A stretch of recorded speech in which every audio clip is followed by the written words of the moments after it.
Zombies is a trilogy that is dedicated to dealing with racism, indigenous rights, and immigration by using monsters as stand ins for black people, Native Americans, and immigrants. Oh dear, where do I begin with this? Yes, superhumans have been used as allegories for minorities and still continue to be used as such for many years now, and several years to come. But I think you and I both understand that allegories have limits. Eventually, you as a writer will need to decide what the collective identity of, let's say, the mutants as a whole needs to be, rather than just being a stand in for minorities. This is why I found X-Men 3 The Last Stand to be utterly insufferable.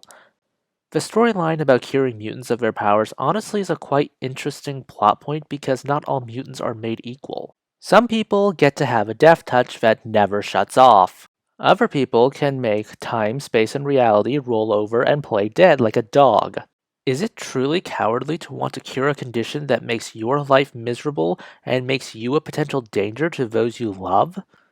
There's an instance in X-Men 97 where temporarily suppressing the powers of a mutant would make sense, since one of Jean's birthing contractions ends up tearing the roof off the car she's in. Now, why would she want to risk doing that in a population-dense hospital? But that's besides the point. Zombies tries and fails to use various monsters as stand-ins for real-life minorities in America and utterly misrepresents everything. The zombies themselves are basically black people. They literally go to a school segregated as normal and zombies, bringing to mind some certain imagery from the Jim Crow days. The second film introduces us to the werewolves, who are stand ins for indigenous people, being driven from their home by Seabrook's founders, and their precious resources on that land being exploited by said founders. The aliens are a stand in for immigrants having fled their dying home and coming to Earth in search of a better life. And they also begin outcompeting the humans, the zombies, and the werewolves. I think it's time to talk about the stupidity of using monsters as minority stand-ins. These bracelets the zombies wear aren't for cosmetics. They go full violent mindless monster mode if they don't have the Z-bands fully online. Werewolves, yes, these are werewolves, as a stand-in for indigenous people, apparently have alpha-beta dynamics. I will remind you that said dynamic is completely false in nature and wolves follow family structures with, parents. Oh, and these wolves apparently live in a cave. Why are we playing to old stereotypes about natives being half-wild savages in a movie denouncing treating people as half-wild savages? This movie is made with America in mind. Shouldn't you draw from the various extant indigenous settlements? It's not esoteric knowledge that Native Americans had, towns. Oh, and the werewolves are fixated on Addison because she's apparently the chosen one who will help reclaim their moonstone and prevent them and their culture from dying. Meanwhile, the aliens don't even get a species name, but as the immigrants stand in, they are a race looking for a new home, but they lie to build the trust of the town and are there to steal their resources and outcompete the townsfolk. Oh dear. For a movie so desperate to denounce racism, maltreatment of natives, and nativism, man, this movie, putting aside the awful makeup and seriously, the zombies look like the Joker's fan club, this movie falls apart completely because it keeps playing into old stereotypes. Playing into stereotypes about black people being violent and needing to be suppressing their anger all the time, playing into the native half savage stereotype, and playing into the aliens slash immigrants are here to exploit you because they came here under false pretenses probably isn't the win you think it is. But anyways, there is one character that makes all this bad allegory be flat out insufferable. Addison herself. Her big secret is that she has white hair. I don't resent her because of it, it's her attitude around it that makes her absolutely insufferable. She's always going to try to use this white hair as a means to point out her own oppression in the face of everyone else's issues. Everything she does has to do with how she has white hair. To that I say, so what?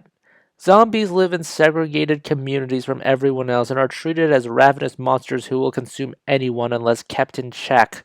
The werewolves are on the brink of cultural and racial extinction because they cannot live without their moonstone, and their numbers have dwindled because humans took the moonstone. The aliens have become refugees because climate change, and it's pretty explicit that the environmental disaster they mentioned is climate change, destroyed their world and forced them to become refugees in the universe.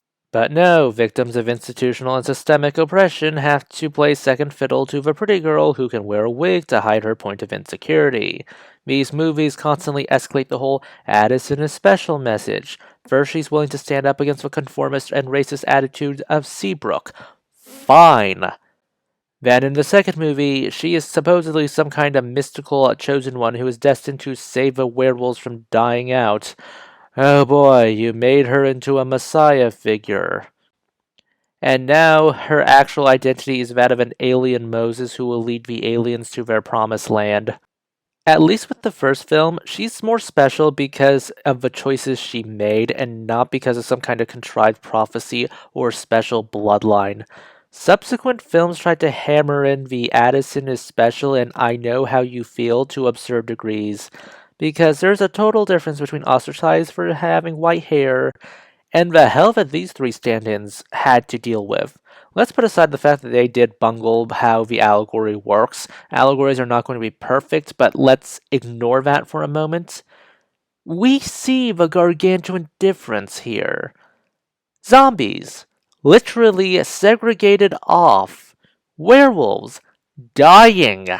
They will be dead in a generation because of the moonstone not being returned. Aliens, literal climate refugees.